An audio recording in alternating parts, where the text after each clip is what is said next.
सभी छात्र छात्राओं को मेरा स्नेहिल नमस्कार।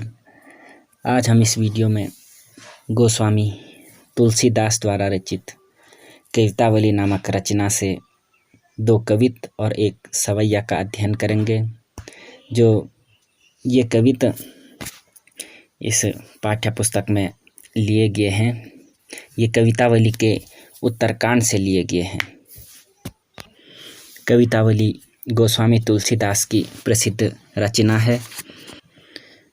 गोस्वामी तुलसीदास का जन्म उत्तर प्रदेश के राजपुर गांव में माना जाता है, और क्योंकि इनके जन्म के बारे में कोई भी विद्वान अभी निश्चित रूप से नहीं कह सकते, लेकिन 1532 ईस्वी में माना जाता है। और इनकी प्रसिद्ध रचना रामचरितमानस, विनय पत्रिका, गीतावली, श्री कृष्ण गीतावली, दोहावली, कवितावली, रामाज्ञा प्रश्न इत्यादि हैं। और गोस्वामी तुलसीदास को रामायण के रचयिता महर्षि वाल्मीकि का अवतार भी माना जाता है। गोस्वामी तुलसीदास भक्तिकाल की सगुण काव्यधारा में राम भक्ति शाखा के सर्वोपरि कवि माने जाते हैं। तुलसीदास में भक्ति से कविता बनाने की प्रक्रिया की सहज परिणति है, परंतु उनकी भक्ति इस हद तक लोकोन्मुख है कि वे लोक मंगल की साधना के कवि के रूप में प्रतिष्ठित हैं। आप आगे जाकर कभी हिंदी साहित्य पढ़ोगे तो ऐसे दिव्य पुरुषों के विषय में जानने का सौभाग्य आपको प्राप्त होगा। तो चलिए शुरू करते हैं कवितावली उत्तरकांड से। ये 2 कविता प्रस्तुत हैं आपके सम्मुख। तो देखिए पहली पंक्ति। किसबी किसान कुल बनिक भिकारी भाट, चाकर चपल नट चोर चार चेटकी। इसमें महाकवि गोस्वामी तुलसीदास कहते हैं कि आज समय इतना कठिन आ गया है कि मनुष्य के लिए पेट भरना तक बहुत कठिन हो गया है। तो इसी संदर्भ में वे कहते हैं कि किसबी यानी मजदूरी। तो कह रहे हैं कि कोई पेट भरने के लिए मजदूरी करता है, तो किसान कुल कोई खेती करता है, बनिक यानी बनिया कोई बनिया बनकर व्यापार करता है, और भिकारी भाट कोई भीख मांगता है, और कोई भाट बनकर राजाओं और धनिकों का गुणगान करता है। चाकर यानी नौकरी, कह रहे हैं कि कोई नौकरी करता है, कोई चोरी करता है, तो कोई चतुर बाजीगर ही बन जाता है। चेटकी अर्थात बाजीगरी, कोई ऐसा चतुर बाजीगर ही बन जाता है। तो क्या कह रहे हैं कि आज समय इतना कठिन आ गया है कि मनुष्य के लिए पेट भरना भी बहुत कठिन हो गया है। कोई पेट भरने के लिए मजदूरी करता है, तो कोई खेती करता है, कोई बनिया बनकर व्यापार करता है, तो कोई भीख मांगकर अपना पेट भरता है, तो कोई भाट बनकर राजाओं और धनिकों का गुणगान करता घूमता है, कोई नौकरी करता है, कोई चोरी करता है, तो कोई चतुरबाजीगर ही बन जाता है। आगे देखिए। पेट को पढ़त गुण गढ़त चढ़त गिरी, अटत गहन गन एहन अखेटकी। अर्थात लोग अपना पेट भरने के लिए, पेट को पढ़त लोग अपना पेट भरने के लिए पढ़ते हैं, ज्ञान प्राप्ति के लिए नहीं। कई लोग क्या होते हैं कि ज्ञान प्राप्त करने के लिए नहीं, अपितु अपना पेट भरने के लिए पढ़ते हैं। आजकल सभी का ध्येय क्या है कि हम पढ़ें और अच्छी नौकरी प्राप्त कर सकें, अच्छा रोजगार कर सकें। उसका असली लक्ष्य ज्ञान प्राप्ति करना नहीं, बल्कि नौकरी करना हो जाता है। आज की शिक्षा का ध्येय यही रह चुका है। गुण गढ़त चढ़त गिरी, और अपना पेट भरने के लिए लोग विभिन्न प्रकार के गुणों को सीखते हैं और उनका प्रदर्शन करते हैं। चढ़त गिरी, और कुछ लोग गिरी पर चढ़ते हैं, अपना पेट भरने के लिए पहाड़ों पर चढ़ते हैं। अटत गहन गन एहन अकेटकी, अनेक लोग शिकार करने के लिए जंगलों में भटकते रहते हैं। तो इस प्रकार पेट भरने के लिए ही लोग अनेक कार्य करते हैं। कुछ लोग ऊंचे नीचे धर्म अधर्म के कार्य करते हैं। ऊंचे नीचे कर्म धर्म अधर्म करी। ऊंचे नीचे कार्य करते हैं और धर्म अधर्म करते हैं। पेट ही को पचत बेचत बेटा बेटकी। और इस पेट को भरने के लिए, इस पेट को पालने के लिए लोग यहाँ तक कि अपनी संतान तक को बेच देते हैं। अब आगे देखिए, तुलसी बुझाई एक राम घनश्याम हिते आगे बढ़वागिते बड़ी है आग पेट की। अब तुलसीदास जी कहते हैं कि पेट की यह आग बढ़वाग्नि यानी जल या समुद्र की आग से भी बड़ी बढ़कर है, बड़ी भयंकर है। और इस आग को श्री राम की कृपा दृष्टि से ही बुझाई जा सकती है। तुलसी बुझाई एक राम घनश्याम हित, अर्थात जो ये भयंकर स्थिति है, ऐसी स्थिति में श्री राम ही हमारा कल्याण कर सकते हैं। श्री राम की कृपा दृष्टि ही हमें पार लगा सकती है। ठीक है, अर्थात कहने का तात्पर्य है कि जो समाज में इतने सारे लोग हैं जिनको विभिन्न प्रकार की परेशानियां हैं, पेट के खातिर इतना संघर्ष करना पड़ रहा है, तो इन सब से हमें प्रभु श्री राम ही पार लगा सकते हैं। इसलिए हमें श्री राम की शरण में जाना चाहिए, तभी उनकी कृपा दृष्टि हम पर बनी रह सकती है। अब आगे देखिए अगला कवित। खेती न किसान को भिखारी को न भीख बली, बनिक को बनिज न चाकर को चाकरी। अब तुलसीदास जी कह रहे हैं कि वर्तमान में समाज की स्थिति यह है कि किसान के पास खेती करने के लिए धरती नहीं है। खेती न किसान को भिखारी को न भीख, अर्थात किसान के पास खेती करने के लिए पर्याप्त धरती नहीं है और ना ही उसके पास साधन है।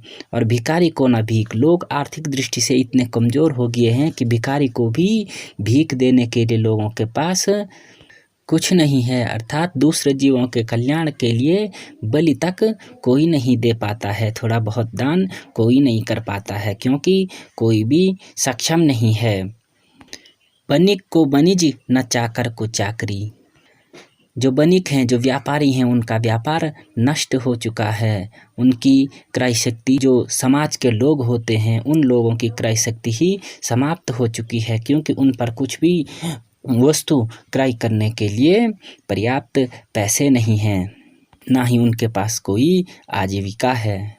न चाकर को चाकरी, और नौकरी करने वालों को कोई भी नौकरी नहीं है, कोई भी रोजगार नहीं है, कोई किसी को अपने यहाँ नौकरी नहीं देता, क्योंकि वह उसे पारिश्रमिक नहीं दे सकता, क्योंकि वह खुद ही आर्थिक रूप से इतना कमज़ोर है, तो वह किसी और को नौकरी पर कैसे रख सकता है। तो यह स्थिति आ चुकी है समाज में।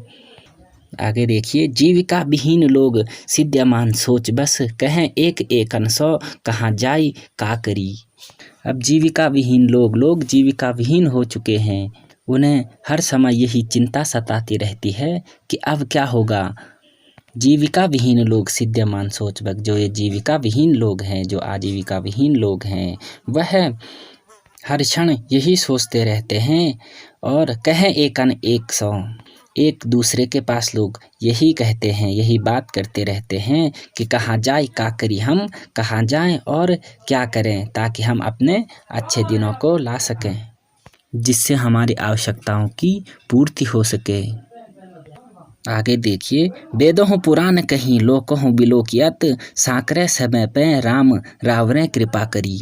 अब देखिए, वेदों पुराण कहीं, वेद पुराण कहते हैं, लोकों बिलोकियत, जो वेद पुराण हैं, जो धार्मिक ग्रंथ हैं, उनमें कहा गया है कि संकट आ जाने पर हे राम आप हमेशा कृपा करते हैं। साकरे समय पे राम रावरे कृपा करी, कि हे श्री राम आप हमेशा कृपा करते हैं। आज निर्धनता रूपी रावण संसार को प्रताड़ित कर रहा है, बड़ा परेशान कर रहा है, अतः हे राम आप दीन बंधु हैं।